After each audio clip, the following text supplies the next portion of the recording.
Halo, selamat pagi Grade 4. Kita ketemu lagi di pembelajaran tematik. Hari ini kita masuk di tema 4H, daerah tempat tinggalku, subtema 2, keunikan daerah tempat tinggalku. Hari ini kita akan belajar pembelajaran 1 dan 2. Bagaimana anak-anak semuanya? Kita siapkan buku kita. Kita akan membahas bersama-sama. Yang pertama, kita akan belajar bahasa Indonesia.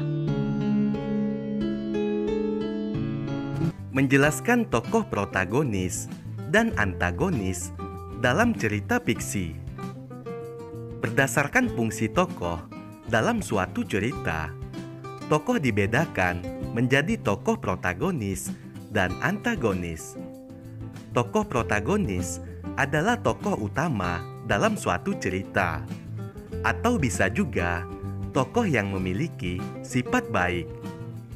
Tokoh antagonis adalah tokoh yang menjadi penentang tokoh utama, atau bisa juga tokoh yang memiliki sifat tidak baik.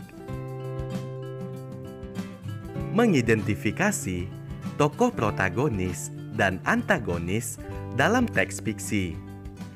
Tokoh protagonis dan antagonis dapat ditentukan dengan memperhatikan hubungan antar tokoh dalam cerita. Tokoh protagonis akan selalu ada dari awal, tengah, hingga akhir cerita. Peristiwa-peristiwa dalam cerita berfokus pada tokoh protagonis. Adapun tokoh antagonis memiliki karakter yang bertentangan dengan tokoh protagonis. Tokoh antagonis disebut juga tokoh lawan protagonis. Sekarang kalian buka buku kalian, buku tema 4H halaman 39. Di situ ada sebuah bacaan yang berjudul Maling Kundang. Kita akan membaca bersama-sama. Maling Kundang adalah seorang pemuda yang gagah. Ia hanya tinggal berdua dengan ibunya. Mereka berdua amat miskin. Suatu ketika ia tertarik untuk pergi merantau ke daerah lain. Ia berkeinginan untuk ikut dengan seorang pemilik kapal besar. Keinginannya yang amat kuat untuk mengubah nasibnya tak dapat dihalang-halangi lagi. Ibunya sendiri merasa amat bersedih ditinggalkan oleh Maling Kundang. Akan tetapi, Maling berjanji suatu saat akan pulang dan menjemput ibunya. Setiap hari, sang ibu melihat ke pantai dan berharap kelak putranya pulang kembali ke rumah. Hari berganti hari, minggu berganti minggu. Tak terasa, bertahun-tahun sudah ibu Maling Kundang menanti kedatangannya. Tubuh sang ibu kini sudah tua dan rentah. Ia sering sakit-sakitan. Sekalipun demikian, sang ibu tak pernah lupa untuk singgah ke tepi pantai bertanya kepada para pelaut yang ia temui tentang keberadaan putranya. Sampai suatu ketika ia mendengar kabar bahwa ada sebuah kapal besar yang datang berlabuh. Tersiok-siok ibu Maling Kundang menghampiri kerumunan orang-orang yang sedang mengagumi keindahan kapal tersebut. Tak lama kemudian, muncullah sosok lelaki gagah dan tampan disertai istrinya yang cantik jelita. Semua orang terpesona, termasuk ibu Maling Kundang yang segera mengenali bahwa lelaki itu adalah Maling Kundang, putranya yang lama tak pulang. Dengan penuh kegembiraan, ibu Maling berlari menerobos dan berhasil memeluk putranya dengan erat. Seraya terisak, sang ibu bertanya kepada Maling mengapa Maling tak pernah memberi kabar kepadanya. Maling Kundang tertegun saat menatap wajah ibunya. Ia sebenarnya merasa bahagia telah berjumpa kembali dengan sang ibu. Namun, ia merasa malu saat mendapati ibunya yang telah renta, bungkuk, dengan pakaian compang-camping. Maling Kundang tidak mau mengakui dan menuduh ibunya telah berdusta. Malin berkata bahwa ia sama sekali bukanlah anak sang ibu. Malin juga menjelaskan kepada istrinya bahwa ibu yang kini ada di hadapan mereka hanyalah seorang pengemis biasa. Mendengar itu semua, hati sang ibu merasa amat bersedih dan marah. Putra yang telah ia nantikan kedatangannya justru bersikap sangat buruk. Tak tahan dengan semua itu, sang ibu mengangkat kedua tangannya dan berdoa kepada Tuhan agar Tuhan membalas perlakuan buruk Malin dengan mengubahnya menjadi batu.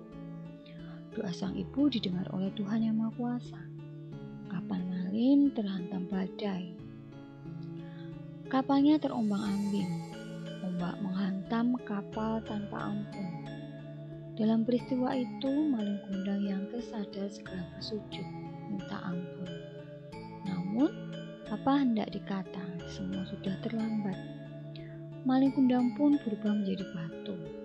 Kapalnya pun hancur berkeping-keping. Nah, itu ada sebuah bacaan yang sudah kita baca tentang Malin Kundang. Sekarang kalian buka buku kalian, buku tema 4 halaman 39. Di situ ada beberapa pertanyaan. Kita akan membahasnya bersama-sama. Coba kalian perhatikan pertanyaan yang pertama. Siapakah tokoh-tokoh utama dalam cerita rakyat di atas? Yang Malin Kundang dan ibunya. Bagaimanakah sifat para tokoh tersebut? Ya. Untuk Malin Kundang, sebelum pergi merantau, dia anak yang rajin, baik hati, pemberani, pekerja keras dan santun pada orang tua. Tetapi setelah pulang merantau, dia menjadi tamak, sombong, pembohong, dan pemarah. Ibu Malin Kundang, dia rajin, penyayang, sabar, dan pendendam. Pertanyaan ketiga, apakah pesan moral yang terdapat dalam cerita rakyat di atas? Ada beberapa ya. Kita di sini cuma bahas 2. Yang pertama, jangan pernah durhaka kepada orang tua. Kemudian sebagai anak, kita harus berbalas budi kepada orang tua. Pertanyaan keempat, tuliskan kembali cerita tersebut dengan menggunakan kalimatmu sendiri. Perhatikan penggunaan bahasa Indonesia dan ejaan yang benar. Kalian silahkan mengerjakan sendiri ya. Kalian disuruh menuliskan kembali cerita tersebut. Pertanyaan kelima, tentukan tokoh utama dan tokoh tambahan dalam cerita tersebut. Karena di dalam cerita tadi hanya diceritakan tentang Malin Kundang dan ibunya, berarti tokoh utama yaitu Malin Kundang dan ibu Malin Kundang. Sedangkan tokoh tambahannya yaitu istri Malin Kundang. Pertanyaan ke-6. Menurutmu apakah yang dimaksud dengan legenda atau dongeng? Apa yang membedakan legenda atau dongeng rakyat dengan cerpen? Legenda atau dongeng adalah cerita rakyat zaman dahulu yang berkaitan dengan asal-usul terjadinya suatu tempat. Itu adalah legenda. Nah, ini adalah perbedaan antara legenda dan cerpen. Kalau legenda itu menceritakan masa lampau, sedangkan cerpen itu bisa menceritakan masa lampau, sekarang maupun masa yang akan datang. Legenda mengandung unsur adat, sedangkan cerpen tidak pasti mengandung unsur adat. Dan terakhir, legenda merupakan cerita turun-temurun, jadi dari bibir ke bibir. Tidak dapat diketahui siapa pengarang cerita tersebut. Sedangkan cerpen itu berupa cerita yang dikarang, jadi dapat diketahui siapa pengarangnya. Nah, itu ada beberapa pertanyaan yang sudah kita bahas di buku kalian 4H. Sekarang kita lanjutkan ke pembelajaran IPA. Menjelaskan pengaruh gaya terhadap gerak benda. Ayo perhatikan gambar di samping. Gambar tersebut menunjukkan warga memanfaatkan sapi. Sapi dimanfaatkan tenaganya untuk alat transportasi ataupun untuk membajak sawah. gaya berupa tarikan yang ditimbulkannya mengakibatkan baja menjadi bergerak. Hal ini membuktikan bahwa gaya dapat membuat benda diam menjadi bergerak. Berikut beberapa contoh lain gaya dapat memengaruhi gerak benda. Pertama, ayunan cangkul akan berhenti ketika menyentuh tanah. Kedua, hewan pembajak sawah dapat berbelok arah saat diarahkan oleh petani. Ketiga, petani menanam benih padi di sawah yang mengakibatkan benih padi berpindah dari tempat pembibitan ke sawah. Ayo kita ingat kembali beberapa pengaruh gaya terhadap gerak benda. Pertama, gaya dapat memengaruhi benda diam menjadi bergerak. Contohnya, menyentil kelereng dan mengayuh becak. Gaya dapat memengaruhi benda bergerak menjadi diam. Contohnya, memberhentikan bus dan menangkap bola. Selanjutnya, gaya dapat memengaruhi perubahan kecepatan benda. Contohnya, mendorong meja dan bersepeda dengan cepat. Gaya dapat memengaruhi arah gerak suatu benda. Contohnya, bersepeda di jalan menikung. Menjelaskan pengaruh gaya pegas terhadap gerak benda. Gaya pegas merupakan gaya yang ditimbulkan oleh benda-benda pegas. Benda pegas yaitu benda yang dapat direnggangkan dan dapat dipantulkan. Contoh benda pegas yaitu karet, bola basket, bola sepak, ban mobil, dan tali ketapel.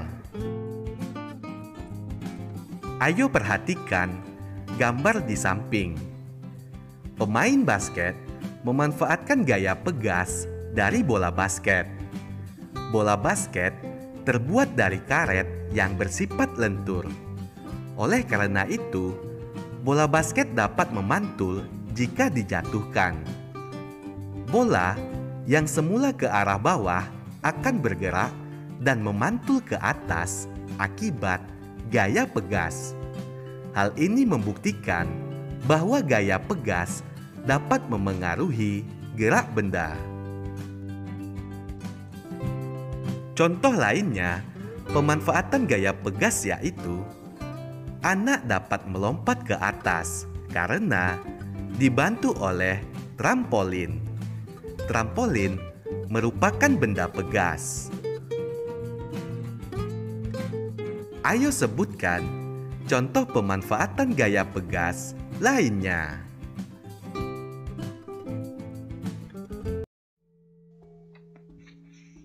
Nah, sekarang kalian bisa buka buku kalian ya di buku tema 4H halaman 42.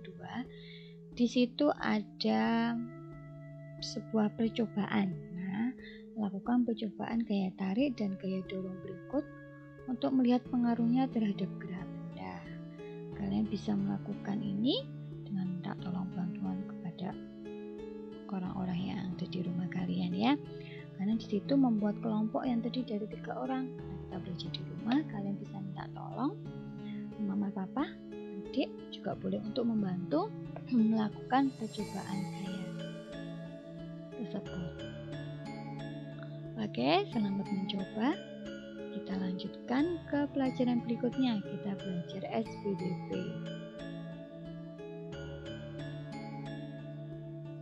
Tari kreasi daerah. Tari kreasi daerah ini merupakan sebuah tarian yang memadukan unsur gerak tari tradisional dengan tarian modern. Tari daerah berdasarkan cerita rakyat juga aktif dibawakan oleh sebuah sanggar tari. Ya, salah satunya adalah sanggar tari yang ada di Kalimantan Barat yang bernama Sanggar Tari tari Dharma Indah Seni. Nah, tujuan dari kegiatan sanggar tari tersebut adalah melestarikan cerita rakyat dalam bentuk tarian. Nah, berikut ini ada beberapa tari kreasi daerah. Contohnya, tari tayung.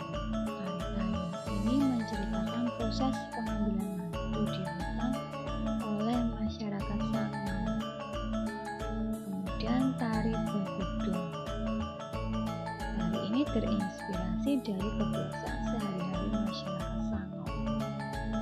Berikutnya ini ada gambarnya, yaitu tari Muti dari Sumbawa. Ini tarian ini sebagai tarian penyambut tamu. Yang terakhir contohnya adalah tari Manuk Rawa dari Bali. Tari ini menggambarkan kehidupan Manuk Rawa khas cerita Wanaparuha dalam cerita Mahabharata. Nah, untuk tari kreasi baru, Mas punya beberapa materi tambahan yang harus kalian perhatikan. Silakan kalian menyimak penjelasan berikut ini. Mengidentifikasi beragam tarian daerah di Indonesia. Indonesia terdiri atas berbagai macam suku bangsa yang tersebar di berbagai daerah. Setiap daerah tersebut memiliki jenis-jenis tarian yang berbeda dan memiliki keunikan sendiri. Misalnya, tari Saman yang berasal dari Aceh. Tari Saman dilakukan dengan gerakan yang semangat dan cepat. Sedangkan tari Serimpi yang berasal dari Jawa Tengah dilakukan dengan gerakan yang gemulai dan lambat. Ayo perhatikan beberapa tarian daerah berikut. Tari Saman yang berasal dari Aceh dilakukan dengan gerakan yang semangat dan cepat. Tari Kuda Lumping dari Jawa Timur dilakukan dengan gerakan cepat. Tari Legong dari Bali dilakukan dengan gerakan lambat. Tari Reok Ponorogo yang berasal dari Jawa Timur dilakukan dengan gerakan cepat.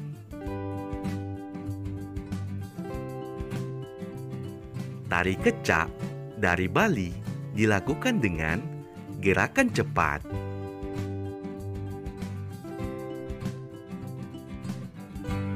Tari Selamat Datang dari Papua dilakukan dengan gerakan cepat. Oke, pembelajaran hari ini sudah selesai.